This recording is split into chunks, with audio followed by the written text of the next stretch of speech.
Good morning all. Today we are discussing graph terminologies. കഴിഞ്ഞ ക്ലാസ്സിൽ നമ്മളുടെ ലാസ്റ്റ് മൊഡ്യൂൾ നമ്മൾ ജസ്റ്റ് സ്റ്റാർട്ട് ചെയ്തിരുന്ന ഒരു ഇൻട്രഡക്ഷൻ ആയിട്ടും പിന്നെ എവിടെയൊക്കെയാണ് റിയൽ വേൾഡിൽ നമ്മളത് യൂസ് ചെയ്യുന്നതെന്നൊക്കെ കാണിക്കാനുള്ള ചെറിയ എക്സാമ്പിൾസ് ആയിട്ട്.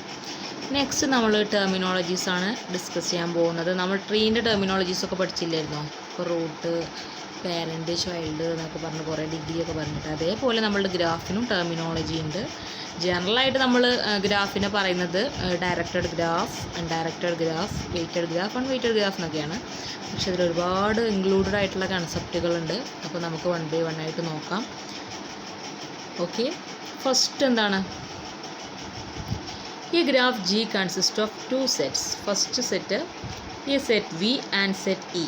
ഇതിനകത്ത് വി എന്ന് പറയുന്നത് സെറ്റ് ഓഫ് ഓൾ വേർട്ടിസസ് ആണ്. വേർട്ടിസസ് എന്ന് പറയാം, അല്ലെങ്കിൽ നോഡ്സ് എന്ന് പറയാം. ഇ എന്ന് പറഞ്ഞാൽ അതിൻ്റെ എഡ്ജസ് ആണ്. ഈ ഇ എന്ന് പറഞ്ഞാൽ set of all pairs of elements from the V. V എന്ന് പറഞ്ഞാൽ നമ്മളുടെ ഗ്രാഫ് ജിയിലുള്ള രണ്ട് സെറ്റുകളാണ്, ഒന്ന് വിയും ഒന്ന് ഇയും. വി എന്ന് പറഞ്ഞാൽ വേർട്ടിസസിൻ്റെ സെറ്റാണ്, ഇ എന്ന് പറഞ്ഞാൽ എഡ്ജസിൻ്റെ സെറ്റാണ്. ഇവിടെ നമുക്കൊരു എക്സാമ്പിൾ കാണാം.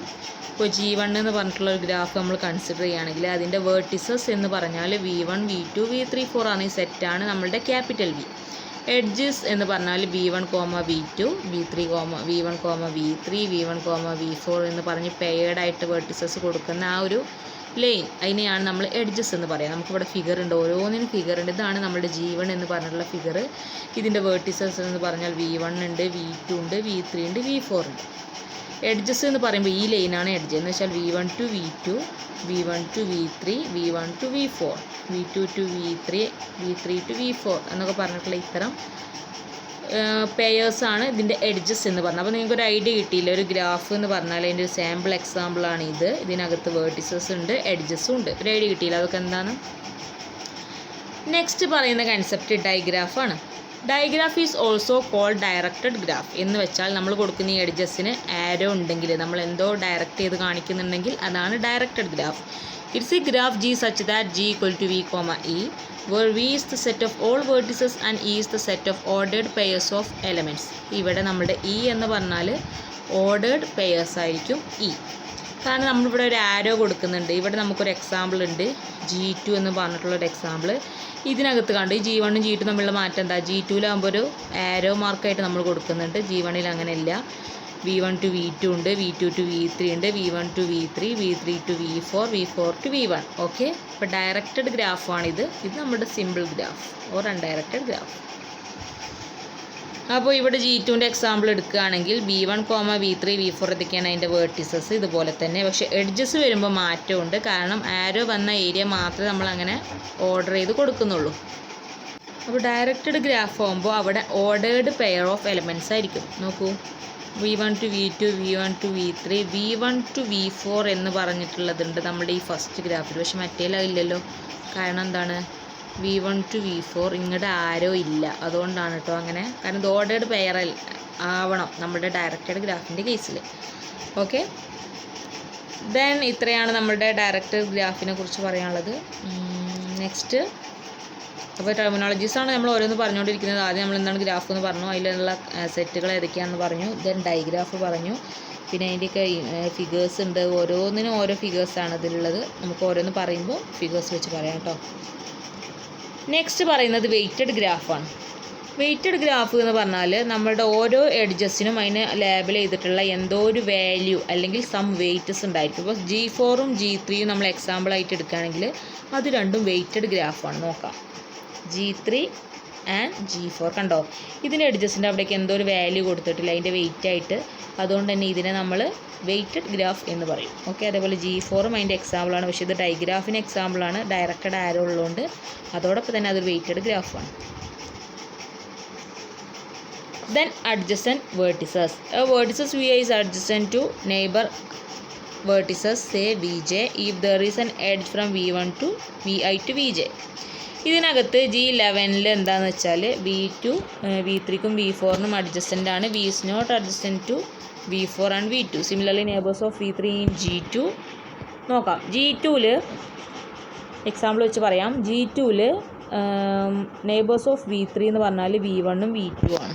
പക്ഷേ V4 അതിൻ്റെ നെയ്ബർ അല്ല എന്ന് പറഞ്ഞതെന്ന് വെച്ചാൽ G2 എടുത്ത് നോക്കാം. കണ്ടോ, ഇതിൽ V3ൻ്റെ നെയ്ബേഴ്സ് ആരൊക്കെയാണ്? V2 V3ൻ്റെ നെയ്ബറാണ്, V1 V3ൻ്റെ നെയ്ബറാണ്. പറയാൻ കാരണം എന്താ വെച്ചാൽ ആരോ കണ്ടോ V3 ആണ് വരുന്നത്, അതുകൊണ്ട് അതിൻ്റെ നെയ്ബറാണ്. പക്ഷേ ഈ V4 എന്ന് പറഞ്ഞാൽ ഇങ്ങടാണ് ആരോ പോകണം, ഒരിക്കലും V3ക്ക് വരുന്നില്ല. അതുകൊണ്ട് തന്നെ ഇത് V4 V3ൻ്റെ നെയ്ബറായിട്ട് നമുക്ക് കൺസിഡർ ചെയ്യാൻ പറ്റില്ല. അപ്പോൾ കൺഫ്യൂസ്ഡ് ആയി പോകരുത് കേട്ടോ. ഈ ഏരിയ എന്ന് പറയുമ്പോൾ V2ന് ആരോ ഇങ്ങോട്ട് V3ക്ക് ആയതുകൊണ്ട് V1നും അങ്ങനെ ആയതുകൊണ്ടാണ് ഇതിനെ നെയ്ബേഴ്സാക്കി ഇവരെ കൺസിഡർ ചെയ്യുന്നത്. പക്ഷേ V4 അങ്ങനെയല്ലല്ലോ, V4 അപ്പാർട്ട് ഫ്രം ആയിട്ടാണ് പോകുന്നത്. അതുകൊണ്ട് തന്നെ നമുക്കൊരിക്കലും ഇതിനെ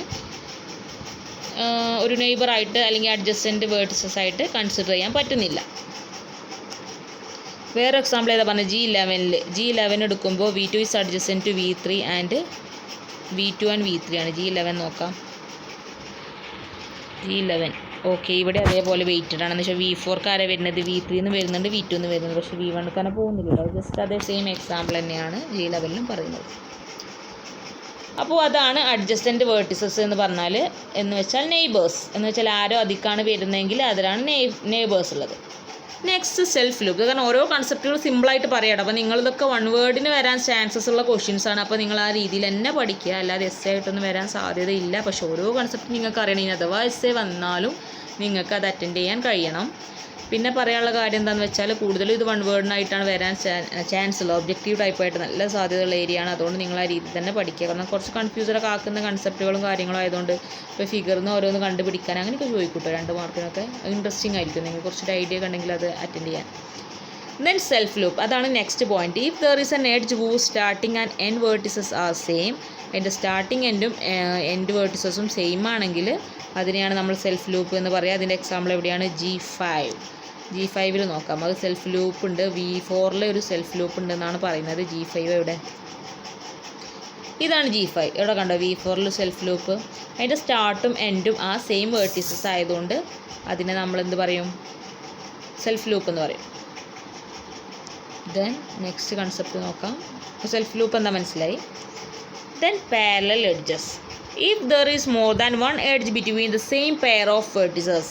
നേരത്തെ പറഞ്ഞെന്തായിരുന്നു? നമ്മൾ സെയിം സ്റ്റാർട്ട് ചെയ്തോടെ തന്നെ നമ്മൾ എൻഡ് ചെയ്യുന്നതാണ് പറഞ്ഞത്. ഇവിടെ എന്താ വെച്ചാൽ സെയിം പെയർ ഓഫ് വേർട്ടിസസ് ഇടയിൽ തന്നെ ഒന്നിൽ കൂടുതൽ എഡ്ജസ് ഉണ്ടെങ്കിൽ അതിനെയാണ് നമ്മൾ പാരലൽ എഡ്ജസ് എന്ന് പറയുന്നത്. നോക്കാം. അതിൻ്റെ എക്സാമ്പിൾ കിടക്കുന്നത് എവിടെയാണ്? G5 V1 V2 parallel edges ആണ് എന്നാണ് പറയപ്പെടുന്നത്.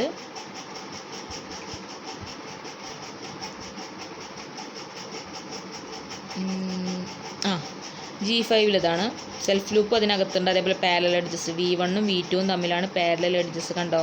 വേർട്ടിസസ് സെയിം പെയർ തന്നെയാണ്, അതിന് 2 എഡ്ജസ് ഉണ്ട്. അതാണ് parallel. Then next parallel edges ആണ് ഇപ്പോൾ നമ്മൾ പറഞ്ഞത്. Next a graph which has either self loop or parallel edges or both is called a multi graph. അപ്പോൾ നെക്സ്റ്റ് കൺസെപ്റ്റ് നിങ്ങൾ പഠിക്കേണ്ട എന്താണ്? മൾട്ടി ഗ്രാഫാണ്. ഒരു ഗ്രാഫിൽ സെൽഫ് ലൂപ്പോ അല്ലെങ്കിൽ പാരലൽ എഡ്ജസോ അല്ലെങ്കിൽ രണ്ടും കൂടെ ഉണ്ടെങ്കിൽ അതിൻ്റെ പേരാണ് മൾട്ടി ഗ്രാഫ്. അപ്പോൾ നമ്മുടെ G5 എന്താണ്? ഈ G5ൻ്റെ ഒരു പ്രത്യേകത എന്ന് പറഞ്ഞാൽ മൾട്ടി ഗ്രാഫാണ്. അപ്പോൾ എക്സാമിന് മൾട്ടി ഗ്രാഫ് ചോദിക്കുമ്പോൾ നിങ്ങൾ എന്താണ് മൾട്ടി ഗ്രാഫ് എഴുതുക? ഈ ഫിഗർ വരയ്ക്കുക. ഡയഗ്രാഫ് ചോദിച്ചാൽ ഈ ഫിഗർ വരയ്ക്കുക. അങ്ങനെ ഓരോ കൺസെപ്റ്റിനനുസരിച്ച് വേണം നിങ്ങൾ ഫിഗറും കൂടെ ഇൻക്ലൂഡ് ചെയ്യണം. Then simple graph. Simple graph എന്ന് പറഞ്ഞാൽ a graph or digraph if it does not have any self loop or parallel edges is called simple graph. ഒരു ഗ്രാഫിനകത്ത് സെൽഫ് ലൂപ്പോ പാരലൽ എഡ്ജസോ ഒന്നും ഇല്ലെങ്കിൽ അതിനെയാണ് സിമ്പിൾ ഗ്രാഫ് എന്ന് പറയുന്നത്. All graphs except G5 G10 are simple. G5 G10 ഒഴിച്ച് ബാക്കിയെല്ലാം simple ഗ്രാഫാണെന്നാണ് പറയുന്നത്. ഇതും അതേപോലെ ഇതും ഒഴികെ ബാക്കിയെല്ലാം സിമ്പിൾ ഗ്രാഫാണ്. കാരണം ഇതിനകത്താണ് സെൽഫ് ലൂപ്പും അതേപോലെ ഇതിനകത്ത് കണ്ടോ പാരലൽ എഡ്ജസ്റ്റ് ആണ് വന്നത്. അതുകൊണ്ടാണ് ഇത് എന്തായത്? മൾട്ടി ഗ്രാഫായി മാറിയത്. കൺഫ്യൂസ്ഡ് ആവരുത് കേട്ടോ. സിമ്പിളായിട്ടുള്ള കൺസെപ്റ്റാണ്, പക്ഷെ കുറേ ഉണ്ട് എന്നേ ഉള്ളൂ. എവിടെ എത്തി? സിമ്പിൾ ഗ്രാഫ് നമ്മൾ പറഞ്ഞു. ഇനി പറയാൻ പോകുന്നത് കംപ്ലീറ്റ് ഗ്രാഫാണ്. ഈ graph G is said to be complete if each vertex Vi is adjacent to every other Vj in G. Then the other words, the edges from any vertex to all vertices, for example G6 G9 are two complete graphs. അതിൻ്റെ ഓരോ വേർട്ടെക്സും അതിൻ്റെ മറ്റെല്ലാ വേർട്ടെക്സായിട്ടും adjacent ആണെങ്കിൽ, അപ്പോൾ ഓരോന്നും നമ്മളിപ്പോൾ സ്റ്റാറിൻ്റെ terminology ഒക്കെ പഠിക്കുന്ന പോലെ ഒന്നിൽ നിന്ന് എല്ലാത്തേക്കും കണക്ഷൻ പോവുകയാണെങ്കിൽ അതിനെയാണ് നമ്മൾ എന്ത് പറയുക, കംപ്ലീറ്റ് ഗ്രാഫ്. ഫോർ എക്സാമ്പിൾ നമുക്ക് എക്സാമ്പിൾ വെച്ച് നോക്കാം, ഈസി ആയിട്ട് മനസ്സിലാവും. G6ഉം G9ഉം ആണ് എക്സാമ്പിൾ. എവിടെയാണ് G6? ഇതാണ് G6. ഓക്കെ. ഈ V1 തന്നെ എല്ലായിടത്തേക്കും V4ക്ക് ഉണ്ട്, V3ക്ക് ഉണ്ട്, V2ക്ക് ഉണ്ട്. V2 എല്ലാ വേർട്ടിസസുക്കും ആരോ പോകുന്നുണ്ട്. അങ്ങനെ ചെയ്യുന്നതിനെയാണ് നമ്മൾ എന്ത് പറയുക, കംപ്ലീറ്റ് ഗ്രാഫ്. പിന്നെ ഏതൊരു എക്സാമ്പിൾ പറഞ്ഞത് G9 ആണെന്ന് തോന്നുന്നു. G9 ആണെന്ന് തോന്നുന്നു. G9 എടുക്കുമ്പോൾ V1 കണ്ടോ എല്ലാ വേർട്ടിസസ്ക്കും കണക്ഷൻ പോകുന്നു. ഇതിൻ്റെ പേരെന്താണ്, complete graph. Then next complete graph നമ്മൾ പറഞ്ഞു കഴിഞ്ഞു. അപ്പോൾ ഒരുപാട് ടെർമിനോളജീസ് ആയിട്ട് പറയുന്നത്, നിങ്ങൾ കൺഫ്യൂസ്ഡ് ആയത് സിമ്പിളാണ്, കാര്യങ്ങൾ മനസ്സിലാക്കി പഠിക്കാം. Then acyclic graph. If there is a path containing one or more edges which starts from a vertex and terminates into the same vertex, then the path is known as a cycle. ഒരു വേർട്ടിക്സിൽ നിന്ന് തുടങ്ങിയിട്ട് വീണ്ടും അതേ vertex തന്നെ terminate ചെയ്യുകയാണെങ്കിൽ അതിന് cycle എന്ന് പറയും. ഫോർ എക്സാമ്പിൾ G1ഉം G2ഉം സൈക്കിളാണ്. നോക്കാം, ഇവിടെ G1 സൈക്കിളാണ്. ഇവിടെ നിന്ന് സ്റ്റാർട്ട് ചെയ്ത് ഇങ്ങനെ വന്ന് സെയിം വേർട്ടെക്സിലെത്തി, അത് സൈക്കിളാണ്. G2 നോക്കാം, V1 നിന്ന് തുടങ്ങി V2 എത്തി, V3 എത്തി, V4 എത്തി, V1 എത്തി. യെസ്, ഇതും സൈക്ലിക്കാണ്. അപ്പോൾ രണ്ട് സൈക്ലിക്കായിട്ടുള്ള ഗ്രാഫുകളുടെ എക്സാമ്പിളാണ് G1ഉം G2. ദെൻ അസൈക്ലിക് എന്താണെന്ന് നോക്കാം. If a graph does not have any cycle, then it is called an acyclic graph. For example, G4, G7 രണ്ടും അസൈക്ലിക് ഗ്രാഫിന് എക്സാമ്പിളാണ്. നമ്മളുടെ ഗ്രാഫിന് does not have any cycle, അതൊരു സൈക്ലിക്കായിട്ട് മാറുന്നില്ലെങ്കിൽ also is called acyclic graph. ഇപ്പോൾ G4ഉം G7ഉം നോക്കാം. G4 ഇവിടെ, G4 V1 നിന്ന് സ്റ്റാർട്ട് ചെയ്തു, V2 എത്തി, V3ക്ക് പോകുന്നില്ല. ഓക്കെ, അപ്പോൾ അതുകൊണ്ട് തന്നെ നമ്മളുടെ G4 ആ ഒറ്റ സ്പോട്ടിൽ നമുക്ക് മനസ്സിലായി ഇതൊരു സൈക്ലിക് അല്ല, ഇത് അസൈക്ലിക് ഗ്രാഫാണ്. അപ്പോൾ അസൈക്ലിക് ചിലപ്പോൾ സിമ്പിളായിട്ടൊരു മാർക്കിന് ചോദിക്കും, അസൈക്ലിക് ഗ്രാഫ് വരക്കാൻ പറഞ്ഞാൽ നിങ്ങൾ വരച്ച് കാണിക്കണം. ഓക്കെ, സിമ്പിളാണ്. അപ്പോൾ ഞാൻ പറഞ്ഞല്ലോ സിമ്പിളാണ്, പക്ഷേ നിങ്ങൾ കാര്യങ്ങൾ വ്യക്തമാക്കി മനസ്സിലാക്കി പോയാൽ നിങ്ങൾക്ക് ഈസി ആയിട്ട് സ്കോർ ചെയ്യാനും കഴിയും എന്നൊരു അശ്രദ്ധ കൊണ്ട്. കാരണം ഈ ഡ്രോ ചെയ്യാൻ പറയുന്നിടത്തൊക്കെയാണ് മാർക്ക് പോവുക. നിങ്ങൾക്ക് വേണമെങ്കിൽ തിയററ്റിക്കലി എഴുതാനൊക്കെ കഴിയുമായിരിക്കും, പക്ഷേ വരക്കാൻ പറഞ്ഞാൽ ചിലപ്പോൾ വേണ്ട ആ ഒരു കറക്റ്റ് കീപ്പ് ചെയ്യാൻ കഴിയില്ല. അതേപോലെ G7ഉം അസൈക്ലിക് ആണെന്നാണ് പറയപ്പെടുന്നത്. G7 ഇവിടെ ഇത് ട്രീ സ്ട്രക്ചർ പോലെ കിടക്കുന്നുണ്ട് നമ്മുടെ G7. ഇതും ഒരു acyclic ഗ്രാഫാണ്. Then isolated vertex. A vertex is isolated if there is no edge connected from any other vertex to the vertex. For example, G8, the vertex U is the isolated vertex. ഒരു vertex ഉണ്ട്, അതിന് വേറെ ഏത് vertex ആയിട്ട് connection പോകുന്നില്ല, ഒരു എഡ്ജസോ അതിനകത്തില്ലെങ്കിൽ അതാണ് isolated vertex. അതിന് എക്സാമ്പിളാണ് U. നോക്കാം, U എവിടെയാണ്, ഈ G8നകത്ത് ഈ U കണ്ടോ, ഇതൊരു വേർട്ടെക്സ് ആണ്. പക്ഷേ ഇത് എങ്ങോട്ടും ഇതിൻ്റെ എഡ്ജ് പാസ് ചെയ്യാത്തത് കൊണ്ട് ഇതിനെ നമ്മൾ ഐസൊലേറ്റഡ് വേർട്ടെക്സ് എന്നാണ് പറയുന്നത്. Next, degree of vertex. The number of edges connected with vertex Vi is called degree of vertex and denoted by degree Vi. For example, degree 3 from G6. G6ൽ degree 3 ആണുള്ളത്. പക്ഷേ ഡൈഗ്രാഫിൻ്റെ case വരുമ്പോൾ എന്ന് വെച്ചാൽ ഒരു വേർട്ടെക്സിന് എങ്ങോട്ടേക്കാണോ edge പോകുന്നത് അതാണ് അതിൻ്റെ ഡിഗ്രി. അപ്പോൾ എത്ര നമ്പർ ഓഫ് എഡ്ജസ് പോകുന്നുണ്ടോ അതിനനുസരിച്ചാണ് ഡിഗ്രിയിൽ ചേഞ്ച് വരിക. പക്ഷേ ഡൈഗ്രാഫിൻ്റെ കേസ് വരുമ്പോൾ രണ്ട് ടൈപ്പ് ഡിഗ്രി ഉണ്ട്, ഇൻ ഡിഗ്രി ഉണ്ട്, ഔട്ട് ഡിഗ്രി ഉണ്ട്. ഇൻ ഡിഗ്രി എന്ന് പറഞ്ഞാൽ അങ്ങോട്ട് വരുന്ന ഡിഗ്രിയാണ്, എന്ന് വെച്ചാൽ എഡ്ജസിൻ്റെ എണ്ണമാണ്. ഔട്ട് ഡിഗ്രി പറഞ്ഞാൽ ഒരു വേർട്ടെക്സിന് പോകുന്ന എഡ്ജസിൻ്റെ എണ്ണമാണ്. In degree of Vi denote as in degree equal to number of edges incident to the Vi. Out degree equal to number of edges emanating from Vi. അപ്പോൾ നമുക്ക് എക്സാമ്പിൾ നോക്കാം. അപ്പോൾ ഒരു G4 എടുക്കുകയാണെങ്കിൽ G4 എടുത്തു. ഓക്കെ, V1ൻ്റെ ഇൻ ഡിഗ്രി ഏതൊക്കെയാണ്, എത്ര V1ക്ക് degree എത്ര, V1ൻ്റെ ഡിഗ്രി എത്രയാണ് നോക്കാം. ഇൻ ഡിഗ്രി എത്രയാണ്, 2 ആണ്. കാരണം V4 to V1ഉം വരുന്നുണ്ട്, V3 to V1ഉം വരുന്നുണ്ട്. ഓക്കെ, അപ്പോൾ അതിൻ്റെ ഇൻ ഡിഗ്രി 2 ആണ്. പക്ഷേ അതിൻ്റെ ഔട്ട് ഡിഗ്രി എത്രയാണ്, 1. കാരണം V1 നിന്ന് V2ക്ക് മാത്രമേ പോകുന്നുള്ളൂ, അതുകൊണ്ട് ഔട്ട് ഡിഗ്രി 1 ആണ്. ദെൻ V2ൻ്റെ ഡിഗ്രി എന്ന് പറഞ്ഞാൽ 2 ആണ്, പക്ഷേ ഔട്ട് ഡിഗ്രി 0 ആണ്. ഓക്കെ, അപ്പോൾ ഒരു ഐഡിയ കിട്ടില്ല എങ്ങനെയാണ് in degree out degree. Degree എന്ന് പറഞ്ഞാൽ ഇപ്പോൾ ഈ V3ക്ക് എത്ര എഡ്ജസ് വരുന്നുണ്ട് അതിൻ്റെ എണ്ണമാണ് നമ്മളുടെ ഡിഗ്രി. കണ്ടോ, അപ്പോൾ ഈ V3ൻ്റെ എടുക്കുമ്പോൾ 3, V1ൻ്റെ എടുക്കുമ്പോൾ 3. പക്ഷേ ഇൻ ഡിഗ്രി ഔട്ട് ഡിഗ്രി എന്ന് പറഞ്ഞാൽ ഇവിടേക്ക് എത്ര എഡ്ജസ് പോകുന്നുണ്ട് അത് ഔട്ട് ഡിഗ്രി. ഇതിലേക്ക് എത്ര എഡ്ജസ് വരുന്നുണ്ട്, അത് ഇൻ ഡിഗ്രി. അപ്പോൾ V4ൻ്റെ കേസ് വരുമ്പോൾ in degree 0, out degree 2. Then ഇതാണ് ഡിഗ്രി. കുറേ എക്സാമ്പിൾസ് ഇവിടെ പറയുന്നുണ്ട്. Next pendant vertex. A vertex Vi is pendant if its in degree is 1 and out degree is 0. അതാണ് അങ്ങനെയാണെങ്കിൽ, അങ്ങനെ ഒരു കണ്ടീഷൻ ക്ലിയർ ആവുന്ന കേസാണെങ്കിൽ അതാണ് പെൻഡൻറ്റ് വേർട്ടെക്സ്. നോക്കാം എങ്ങനെയാണ് ഒരു കേസിൽ ഇൻ ഡിഗ്രി 1ഉം ഔട്ട് ഡിഗ്രി 0 ആവുന്ന കേസ് ഏതാണെന്ന് നോക്കാം. G8ൽ പെൻഡൻറ്റ് വേർട്ടെക്സ് ആണുള്ളത് V'. നോക്കാം G8 ഇവിടെ. ഓരോ നിങ്ങൾക്ക് ഫിഗർ കാണുമ്പോൾ തന്നെ നിങ്ങൾക്ക് മനസ്സിലാവും. G8ൽ V' ഇതാണ്. ഓക്കെ, ഇതിൻ്റെ ഇൻ ഡിഗ്രി 1 ആണ്, ഔട്ട് ഡിഗ്രി 0 ആണ്. ഓക്കെ, അത് നല്ലൊരു എക്സാമ്പിളാണ്. ഇപ്പോൾ ഈ V3ൻ്റെ കേസ് വരുമ്പോൾ അങ്ങനെയാണല്ലോ. ഒരു ഡിഗ്രി അങ്ങോട്ട് പോയിൻ്റ് ചെയ്യാൻ കഴിയുന്നില്ല.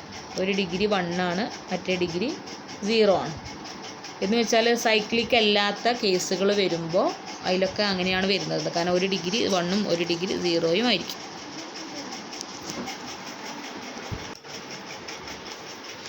ദെൻ എക്സ്ക്യൂസ് മീ, സോറി കേട്ടോ, അതിൻ്റെ ബാക്ക്ഗ്രൗണ്ടിൽ ഇഷ്യൂ ആണ്.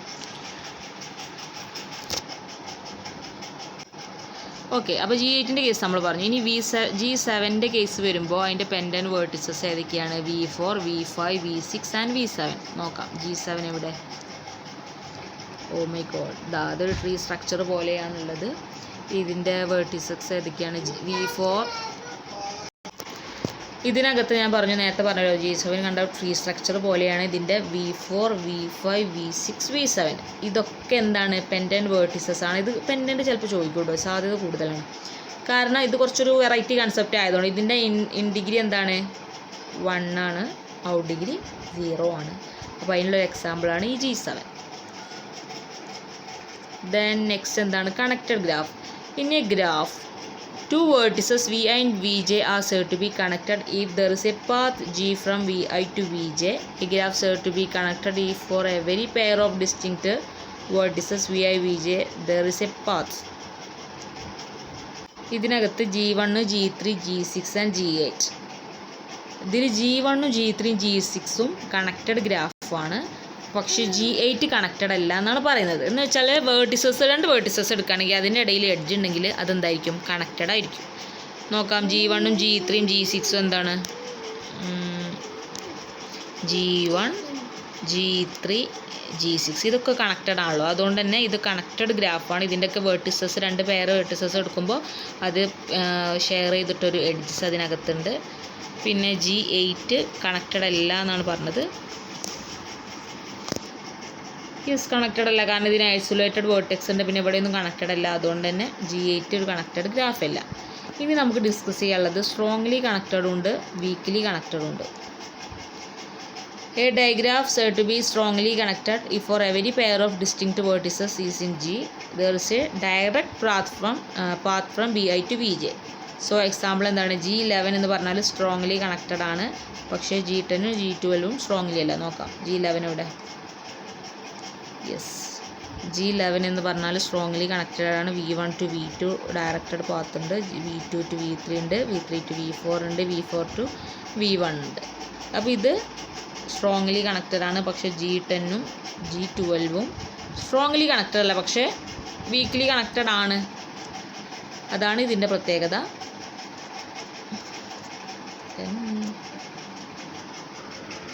If a graph is strongly connected, not strongly connected, the underlying graph without direction of the edges are connected, then the graph is said to be weakly connected. അപ്പോൾ strongly connected ഉണ്ട്, weekly connected ഉണ്ട്. ഇത്രയൊക്കെയാണ് ഇതിൻ്റെ terminologies പറയാനുള്ളത്. പിന്നെ ഞാൻ സ്റ്റാർട്ടിങ്ങിൽ തന്നെ പറഞ്ഞു, മെയിനായിട്ട് നമ്മൾ ഡിവൈഡ് ചെയ്യുന്നത് directed graph, undirected graph, weighted graph, non weighted graph എന്നൊക്കെ പറഞ്ഞിട്ടാണ്. അപ്പോൾ ഇത്രയൊക്കെയാണ് ഗ്രാഫിൻ്റെ ടെർമിനോളജീസ് പറയാനുള്ളത്. അപ്പോൾ എല്ലാവരും നോട്ട്സിൽ എഴുതിയെടുത്ത് ഇമ്പോർട്ടൻ്റ് ആണ്. എക്സാമിന് എന്തായാലും ചോദിക്കും, പക്ഷേ അത് ഒരു ഏത് ലെവലിൽ ചോദിക്കും. ചിലപ്പോൾ എന്തായിരിക്കും ഒബ്ജക്റ്റീവ് ടൈപ്പിൽ 2-3 ക്വസ്റ്റ്യൻസ് തന്നെ ഈ ഏരിയയിൽ നിന്നുണ്ടാവും. എന്തായാലും ഇൻറ്റേർണലിനുണ്ടായിരിക്കും, എക്സ്റ്റേണലിനുണ്ടായിരിക്കും. എക്സ്റ്റേണൽ പിന്നെ ഏത് വെറൈറ്റി ആയിട്ടും ചോദിക്കാമല്ലോ. അപ്പോൾ എന്തായാലും ഒരു മാർക്കിൻ്റെ 3-4 ക്വസ്റ്റ്യൻസ് ആയിട്ട് ഇതുണ്ടായിരിക്കും. അപ്പോൾ എല്ലാവരും ആ രീതിയിൽ അറ്റൻഡ് ചെയ്യുക. ഓക്കെ, അപ്പോൾ എല്ലാവരും വീഡിയോ വാച്ച് ചെയ്തതിന് ശേഷം നോട്ട്സ് എഴുതിയെടുക്കുക. Okay, thank you. പിന്നെ കൺഫ്യൂഷൻ ആവാനൊന്നുമില്ല. ഇതിപ്പോൾ നമ്മൾ പറഞ്ഞിടത്തിന് ഇഷ്യൂ വന്നത് എന്താണെന്ന് വെച്ചാൽ ഈ ഫിഗേഴ്സ് അല്ലെങ്കിൽ ഇമേജസ് ഒക്കെ എല്ലാം കൂടി ഒരുമിച്ചാണ് നമ്മൾ ടെക്സ്റ്റ് ബുക്കിലുള്ളത്. അപ്പോൾ നമ്മൾ ഓരോ ഐഡിയ പറഞ്ഞ് നിങ്ങൾക്ക് മനസ്സിലാവണം എന്നുണ്ടെങ്കിൽ നമുക്ക് അതിൻ്റെ ഫിഗർ കൂടെ പറയണം. അങ്ങനെ ഫിഗർ പറയേണ്ടി വരുമ്പോൾ നമ്മൾ എന്ത് ചെയ്യും, വീണ്ടും നമ്മുടെ ഈ ഫിഗറിലേക്ക് വരുമ്പോൾ ഇങ്ങനെ സ്ലൈഡ് ഇങ്ങനെ അങ്ങോട്ടും ഇങ്ങോട്ടും മാറ്റേണ്ട ഒരു പ്രശ്നം വന്നിട്ടുണ്ട്. ആ ഒരു ബുദ്ധിമുട്ട് എനിക്കും ഉണ്ടായിട്ടുണ്ട്, നിങ്ങൾ വീഡിയോ കാണുമ്പോൾ നിങ്ങൾക്കും ഉണ്ടാവും. അപ്പോൾ ഇന്ന് 2 അവർ ഉണ്ടല്ലോ, അപ്പോൾ നിങ്ങൾ ഡീറ്റെയിൽഡ് ആയിട്ട് ഇരുന്ന് വീഡിയോ കണ്ട് നോട്ട്സ് എഴുതി എടുത്തോളൂ. Okay thank you. പിന്നെ മനസ്സിലാവുന്നില്ലെങ്കിലോ എന്തെങ്കിലും ഈ വീഡിയോ എടുത്തിട്ട് എന്തെങ്കിലും നിങ്ങൾക്ക് ബുദ്ധിമുട്ട് തോന്നുകയാണെങ്കിൽ സിമ്പിളായിട്ട് എനിക്ക് പേഴ്സണലി മെസ്സേജ് അയച്ചാൽ മതി. ഞാൻ എങ്ങനെയാണ് വേണ്ടത് വെച്ചാൽ ചെയ്തുതരാം കേട്ടോ. Okay thank U.